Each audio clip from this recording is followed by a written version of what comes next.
Hey guys, got a new video going here, and this is about the spot where you'd expect me to be doing something silly. Well, this is a group build that is serious, so I thought I'd keep it serious. Gonna be my entry video for King Bob's Cancer Awareness group build, and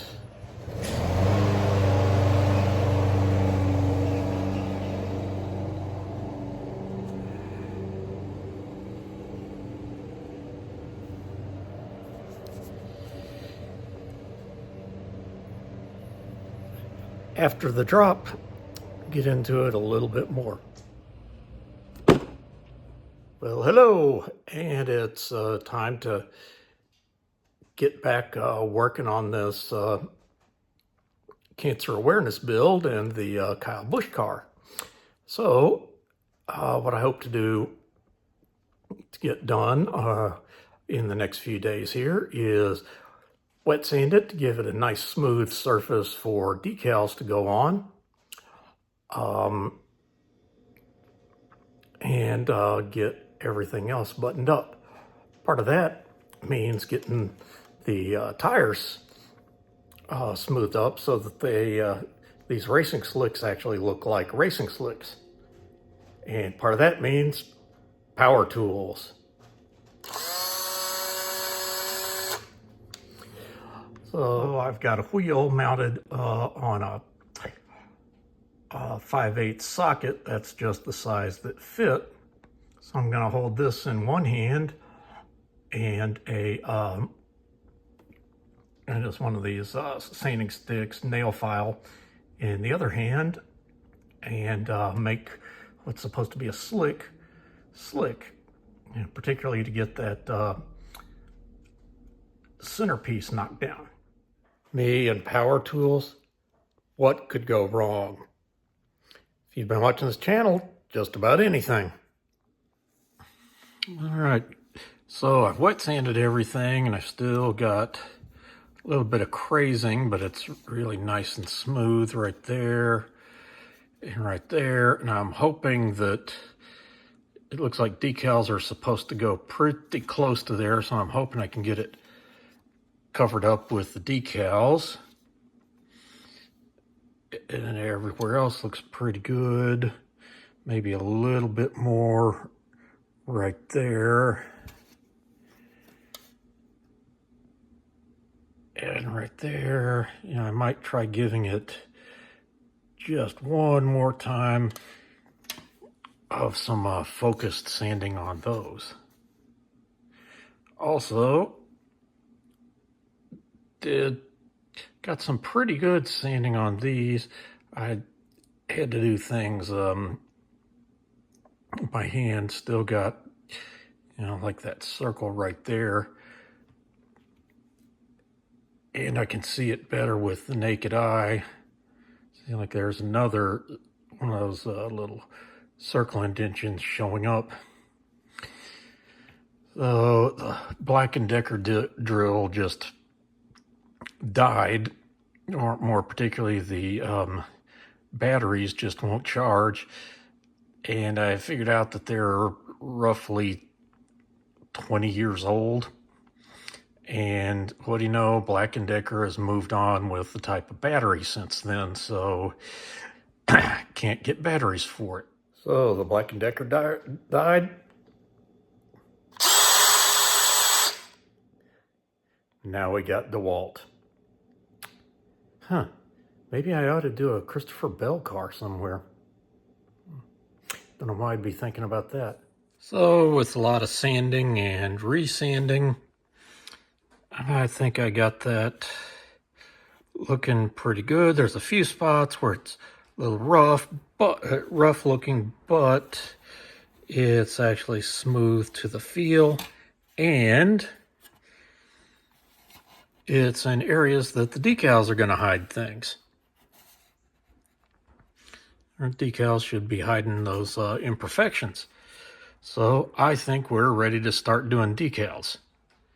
Okay, I've gotten to the decal stage. Like, got those Goodrich decals on all the tires, and I've been working real slow on these window decals because I've kind of figured out working with one, you could knock another one out of place real easy. So I'll just get one on, let it get good and dry before I start doing the next set of them. And on that subject, these instructions have a little bit to be desired, because sometimes you get decals that need to go on top of each other, and they don't tell you what order they might need to go in. Like, get this in focus. So that was like a little bit of a goof up. This part of the grill right here was really supposed to go underneath this part. And luckily I found this before it was too late. So I had put this decal down, or excuse me, I had actually put this decal down, and it's actually supposed to go on top of this one. So luckily I was able to pull this one and this one off and get these red, white, and blue ones on. So nothing in the instructions about what order they go in. You're just supposed to either figure it out by telepathy or some kind of psychic reasoning, or just have learned the hard way, or to maybe reason it out, like from a decal sheet, figure out, oh, this one's this size, so this one's this other size. So that's really been my one gripe about this first Salvino's kit of mine. And that's just a tip to anyone who has an interest in doing a Salvino's kit, but they haven't done one yet. It almost makes me want to go put no step decals on a Phantom, especially a 132 scale, where they'll have some that may have been omitted by the manufacturer in 148 scale. All right, got a dull coat over all of those tires, and getting ready to put gloss coat over the body and the hood.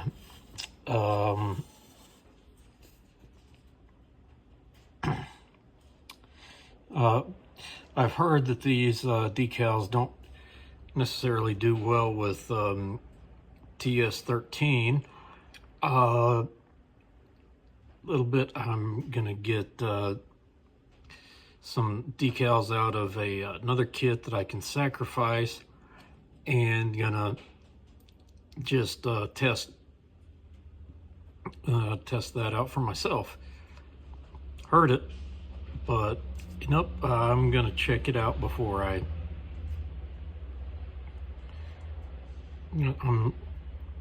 gonna check it out myself for future reference.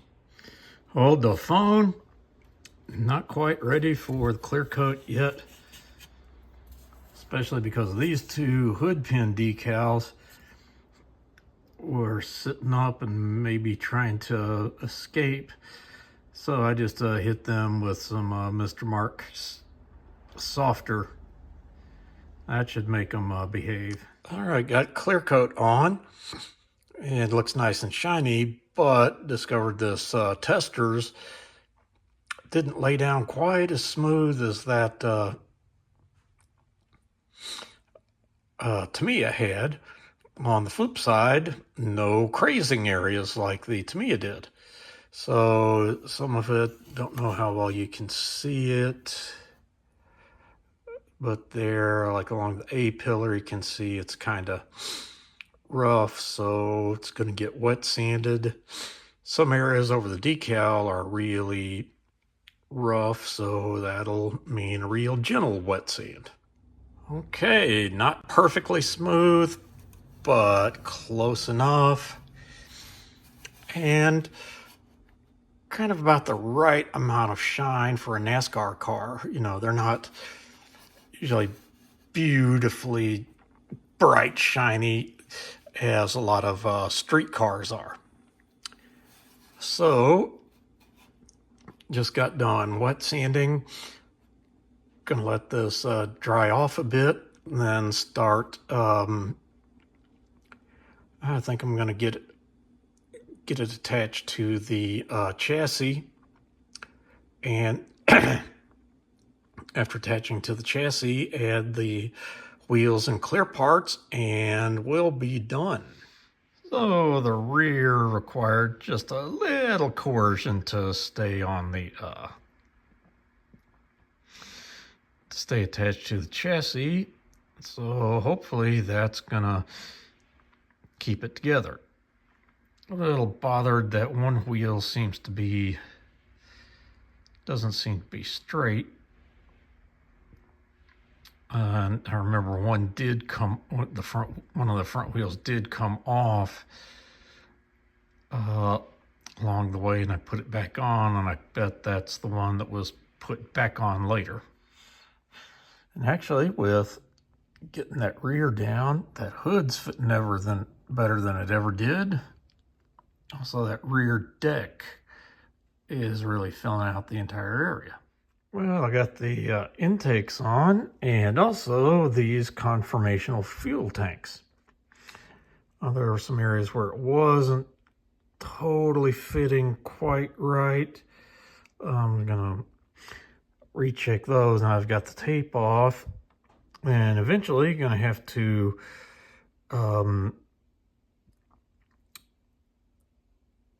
mask the metallic parts again here.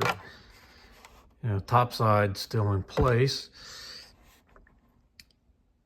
And also the conformational fuel tanks covered up some of the metallic stuff that I'd put in earlier. Oh well.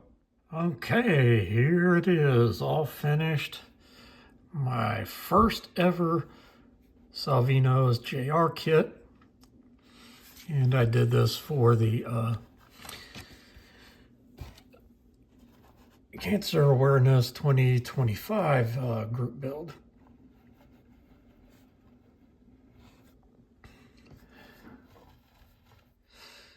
And got the hood actually sitting better than it ever really has. Let's see if I can get this off with one hand. Hang on just a second. Oh, that hood fits great, and I even didn't glue this on, so I can get in and see the detail of the carburetor. I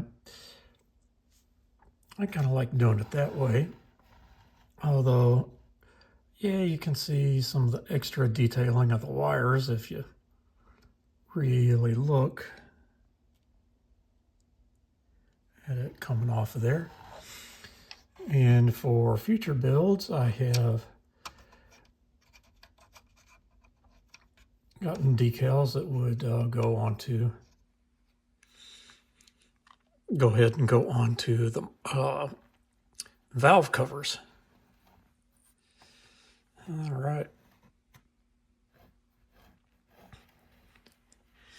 I guess since we've last seen it, I got the window glass on the left side, and I got the spoiler, as well as I'm not sure exactly what those are for. There we go, all finished. Only a few bumps in the road. One thing I did do was took some clear plastic and made my own driver's side front window part. So there we go, all done with my Cancer 2025 build, and yeah, if I hadn't said before, well, this is just really just my first Salvino's build, but I said before, I kind of hinted at it. Yes, I am a member of Rowdy Nation. So I hope you enjoyed this. Going to be the first of quite a few Salvino's kits. Basically, my next gens at the moment are only featuring 2 drivers.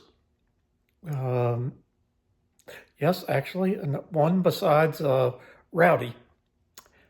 But I do have some classic NASCAR builds coming up in the future. Got kits for 2 different drivers, and plan to add a third and maybe a fourth on a non-Salvino's kit off in the future. That's it for now, showing you mine to hopefully make you feel better about yours.